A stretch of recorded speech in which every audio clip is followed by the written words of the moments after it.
Hello friends, स्वागत है आप सभी का हमारे चैनल पर फिर से एक बार। एप्लीकेशंस ऑफ डेफिनेट इंटीग्रेशन की सीरीज में आगे बढ़ते हुए हम आज कवर करने जा रहे हैं गामा फंक्शन की कुछ और प्रॉपर्टीज। लास्ट वीडियो में हम लोगों ने देखा था कि गामा फंक्शन का डेफिनेशन क्या है, बीटा फंक्शन का डेफिनेशन क्या है, गामा फंक्शन के कुछ इंपॉर्टेंट रिजल्ट्स हमने डिस्कस किए थे। आज लेते हैं गामा फंक्शन की एक और property. Examination point of view से देखा जाए तो रिजल्ट जो है बहुत इंपॉर्टेंट है, जो आज हम कवर करने जा रहे हैं। आज की सेशन में हम देखेंगे कि गामा 1/2 जो है इसका वैल्यू होता है रूट पाई। हम इस रिजल्ट को डिराइव करने जाएंगे। इस रिजल्ट के हमको दो टाइप के प्रूफ देखने को मिलेंगे। आज जो हम इसका प्रूफ कवर करेंगे वो होगा फुल लेंथ प्रूफ, जिसको हम कहें कि डेफिनेशन बेस्ड। हम गामा फंक्शन की जो स्टैंडर्ड डेफिनेशन, उस डेफिनेशन के माध्यम से इस रिजल्ट को डिराइव करेंगे। आगे जब हम बीटा फंक्शन पढ़ेंगे तो बीटा फंक्शन और गामा फंक्शन के रिलेशन का यूज करते हुए भी हम इस रिजल्ट को प्रूव कर सकते हैं। वो लेंगे नेक्स्ट वीडियो में। आज हम डेफिनेशन ऑफ गामा फंक्शन का यूज करते हुए इस रिजल्ट को डिराइव करते हैं। तो हम जानते हैं कि गामा फंक्शन का जो डेफिनेशन है वो होता है gamma n is equal to integration 0 to infinity e to the power minus t to the power n minus 1 dt। हम कहें इक्वेशन नंबर फर्स्ट। अब ये जो है गामा n को रिप्रेजेंट करता है जहां t जो है वो 0 से इंफिनिटी तक जाता है। अब डेफिनेशन और हमारी रिक्वायरमेंट की यदि बात करें तो डेफिनेशन 1 जो है वो n का गामा दे रहा है, जबकि हमारी रिक्वायरमेंट क्या है, हमें चाहिए हाफ का गामा, 1/2 का गामा। तो हम दोनों तरफ पुट कर देंगे n की प्लेस पे 1/2। तो put n is equal to 1/2 in equation number 1 on both the sides, तो we get gamma 1/2 is equal to 0 to infinity e to the power minus t to the power। अब n की place पे यदि हम 1/2 ले तो 1/2 minus 1 ये हो जाएगा माइनस का 1/2 and dt। n 1/2 तो 1/2 minus 1 it will be minus of 1/2। अब यहां पे जो है डेफिनेट इंटीग्रेशन के हिसाब से हम एक सब्स्टिट्यूशन लें, हमारा काम थोड़ा सा आसान हो जाएगा। If you put t is equal to x square, अब यदि t को हम x square सब्स्टिट्यूट करें तो जो हमारा dt है वो हो जाएगा 2x dx। लिमिट की यदि हम बात करें तो लिमिट जो है, अब देखते हैं यदि हम t को x square पुट करें, लिमिट जो है हमको t का गिवन है 0 to infinity। यदि t 0 हुआ तो x 0, यदि t infinity हुआ तो x भी infinity।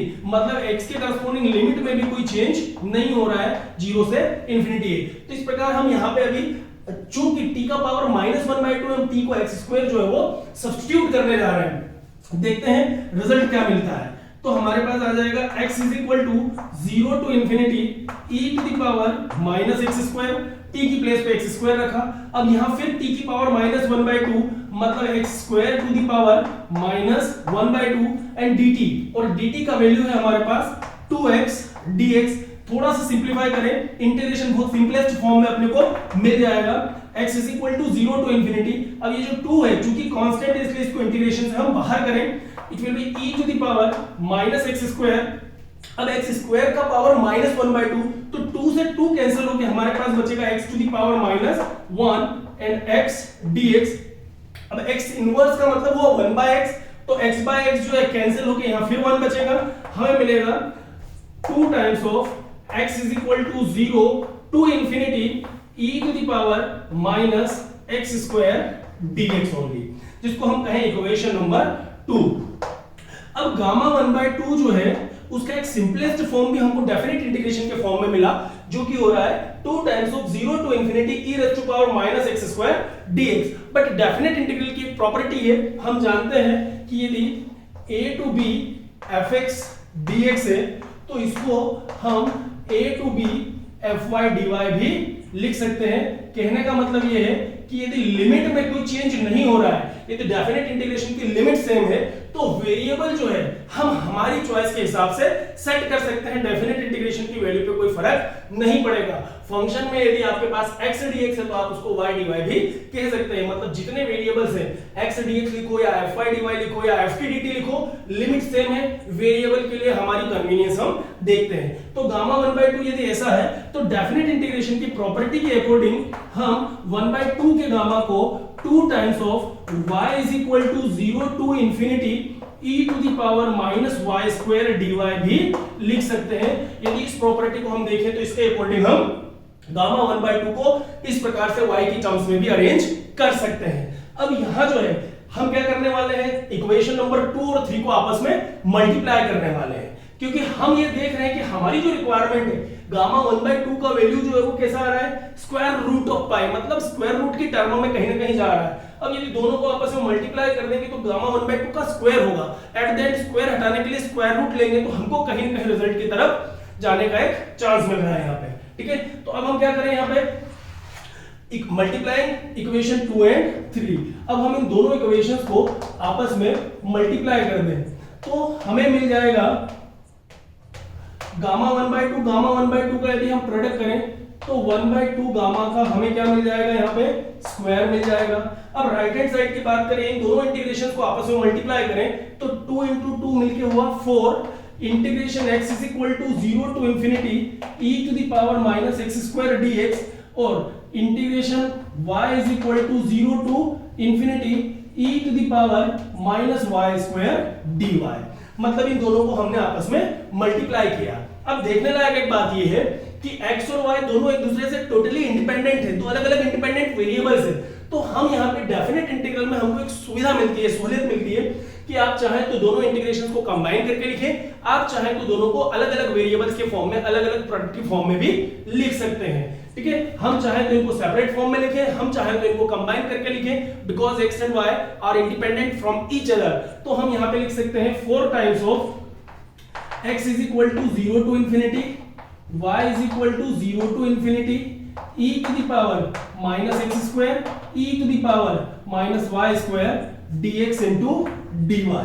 बेसिकली होता क्या है, जब डबल इंटीग्रेशन में हम x के रेस्पेक्ट में इंटीग्रेशन करते हैं तो y कांस्टेंट, y के रेस्पेक्ट में किया तो x कांस्टेंट, मतलब x और y एक दूसरे से टोटली इंडिपेंडेंट होते हैं, हम जैसा चाहे वैसा इनको अरेंज कर सकते हैं। अब यहाँ पे थोड़ा सा और सिंप्लीफाई करें एक स्टेप के लिए, तो x is equal to 0 to infinity, y is equal to 0 to infinity, e to the power, अब बेस चूंकि सेम है तो पावर इनका ऐड होगा, तो minus x square minus y square को यदि ऐड करें माइनस कॉमन लेके तो ये हो जाएगा minus x square plus y square dx into dy। अब 12th में भी जब हमने इंटीग्रेशन देखे थे, जनरली जब डबल इंटीग्रेशन पे हम आते हैं x square plus y square का कहीं ना कहीं फॉर्म नजर आता है हमको पावर में, तो हम क्या करते हैं, हमारी कार्टेशियन सिस्टम को कहीं ना कहीं पोलर की तरफ ले जाने की कोशिश करते हैं। तो यहाँ पे हम क्या देख रहे हैं कि e to the power minus of x square plus y square आया, मतलब कार्टेशियन का मतलब हुआ कि हमारे जो कोऑर्डिनेट्स है, जो वेरिएबल्स है वो x और y की टर्म में है।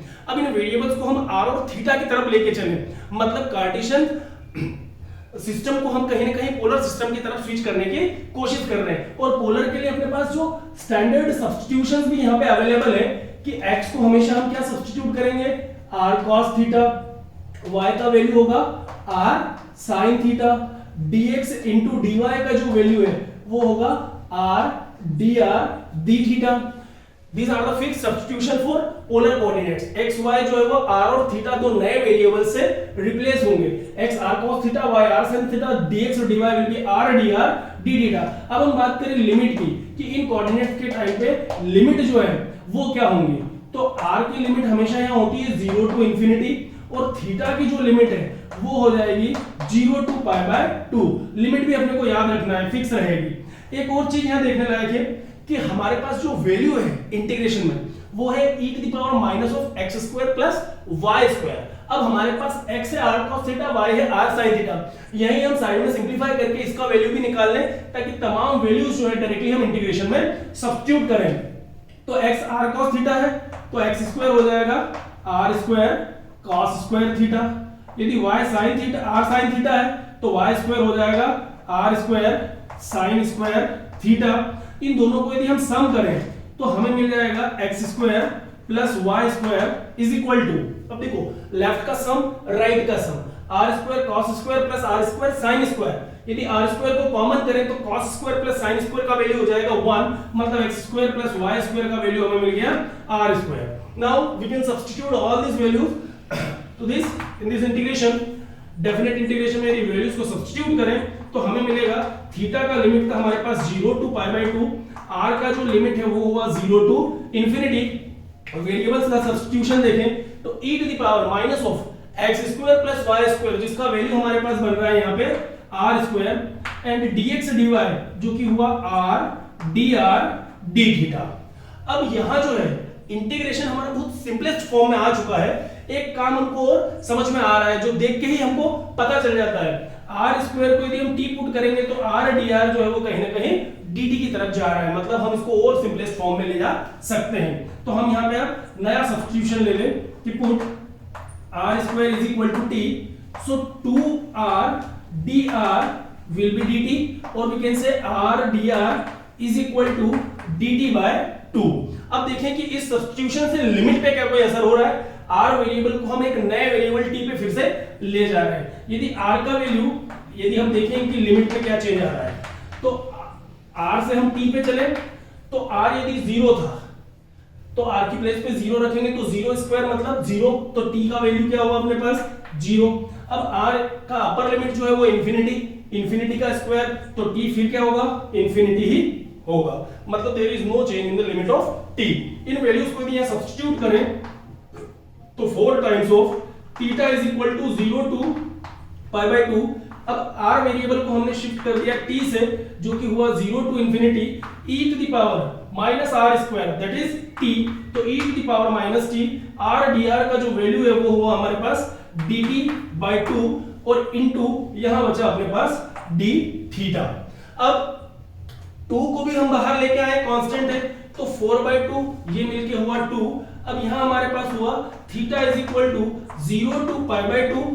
अब जो इंटीग्रेशन है उसमें थीटा तो कहीं आ ही नहीं रहा है फंक्शनल वैल्यू में, हमें क्या मिल रहा है टोटली t का फॉर्म मिल रहा है। मतलब हम इसको कह सकते हैं कि t is equal to 0 to infinity e to the power minus t dt and then d theta. तो हम बड़ी आसानी से इंटीग्रेशन को फंक्शन को t का रेस्पेक्ट में इंटीग्रेट करेंगे, upper limit minus lower limit करेंगे, देखते हैं क्या वैल्यू आ रहा है। तो theta is equal to 0 to pi by 2। अब यदि e पावर माइनस t का इंटीग्रेशन करेंगे तो हमें क्या मिल जाएगा minus e power minus t। अब इसमें हम t का लिमिट सब्स्टिट्यूट करें 0 to infinity and then d theta, तो देखें इसको सिंपलीफाई करके क्या मिल रहा है 2 theta is equal to 0 to pi by 2।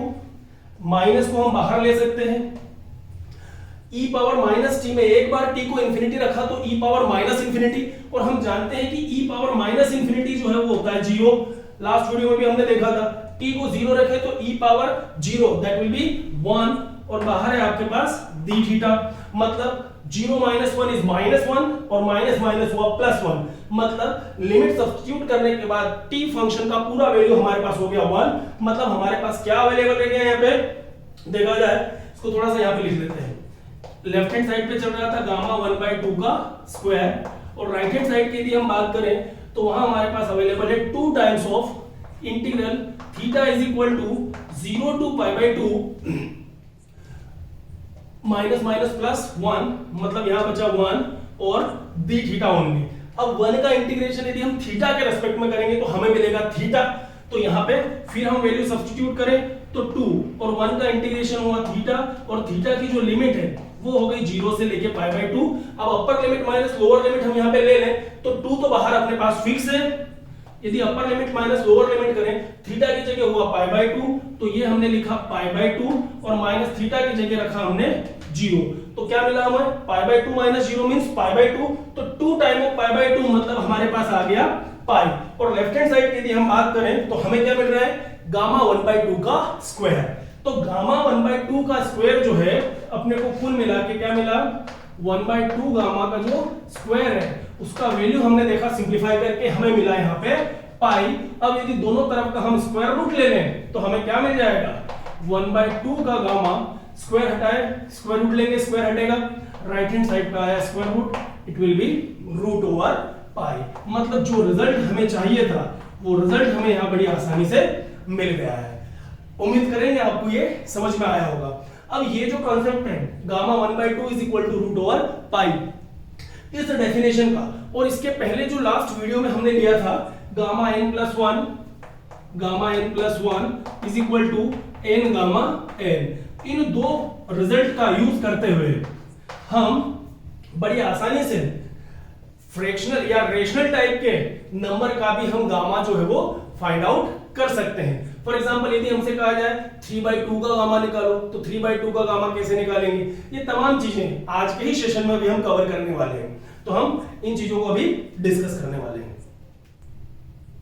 ठीक, अब देखते हैं हमने जो लास्ट टाइम एक रिजल्ट डिराइव किया था gamma n plus 1 is equal to n gamma n। आज हमने रिजल्ट डिराइव किया gamma 1/2 is equal to root over pi.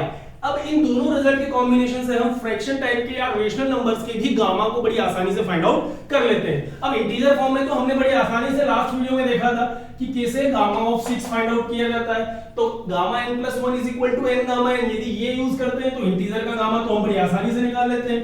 Gamma 6 को हम लिख सकते हैं 5 प्लस 1, और 5 प्लस 1 का मतलब क्या हुआ, गामा 5 प्लस 1, n की जगह हुआ 5, तो यहाँ आ जाएगा 5 गामा 5, मतलब गामा 6 हुआ 5 गामा 5, तो ये 5 गामा 5 को लिख सकते हैं 4 गामा 4, फिर हम लिखें तो 5 इंटू 4, गामा 4 को लिखा जा सकता है 3 गामा 3, तो ये हुआ आपका 5 4 3, गामा 3 को लिख सकते हैं 2 गामा 2, फिर लिखें तो 5 4 3 2, गामा 2 को लिखा जा सकता है 1 गामा 1, और हमने लास्ट वीडियो में ये रिजल्ट भी देखा कि गामा 1 का जो वैल्यू होता है वो 1 होता है, मतलब 5 इंटू 4 इंटू 3 इंटू 2 इंटू 1, जो कि हो गया अपने पास फैक्टोरियल 5। यदि हम वैल्यू इसका निकाल के देखें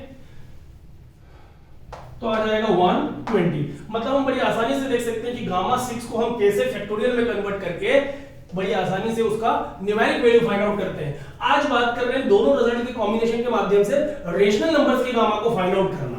अब यदि हमसे कहा जाता कि आप गामा 5/2 का वैल्यू निकालो, अब 5/2 का गामा कैसे निकाला जाए, तो 5/2 का गामा कॉन्सेप्ट सेम रहेगा, gamma n plus 1 is equal to n gamma n। अब यहां पे भी हम क्या करेंगे, इसको 3/2 प्लस 1 लिखा जा सकता है, 5/2 can be written as 3/2 plus 1।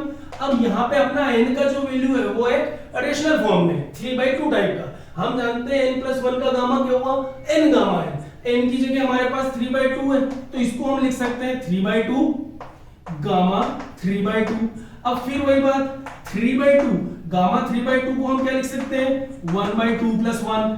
अब 3/2 अगेन n की प्लेस पे हमें मिला 1/2, तो 1/2 प्लस 1 का गामा क्या हुआ हमारे पास 1/2 गामा 1/2, तो ये हुआ 3/2 इंटू 1/2 इंटू गामा 1/2।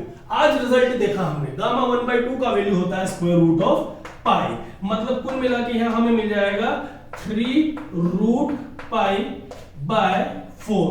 तो इस प्रकार से गामा 5/2 का वैल्यू भी हमने बड़ी आसानी से निकाल लिया। अब यदि हमसे कहा जाता कि गामा 7/2 का वैल्यू क्या होगा, तो 7/2 को फिर हम कैसा लिख सकते हैं 5/2 प्लस 1 का गामा, और 5/2 प्लस 1 का गामा मींस व्हाट 5/2 गामा 5/2, तो 5/2 और गामा 5/2 का वैल्यू अभी हमने देखा, हमें क्या मिला 3 रूट पाई बाय 4, तो ये आया 3 रूट पाई बाय 4। मतलब इसको भी हम सिंप्लीफाई करें तो 5 3 जा 15 रूट पाई अपॉन 2 4 जा 8। तो इस प्रकार से इन रेशनल नंबर्स के भी गामा हम बड़ी आसानी से निकाल लेते हैं, बस हमें यह पता होना था कि गामा 1/2 का जो वैल्यू है वो क्या होता है। तो इस प्रकार आज हमने एक और मोस्ट इंपोर्टेंट जो है वो रिजल्ट गामा फंक्शन का देखा कि 1/2 का जो गामा है वो रूट ओवर पाई होता है। लास्ट वीडियो में हमने देखा n प्लस 1 का गामा n गामा n होता है। आने वाले वीडियो में नेक्स्ट वीडियो में आप लोग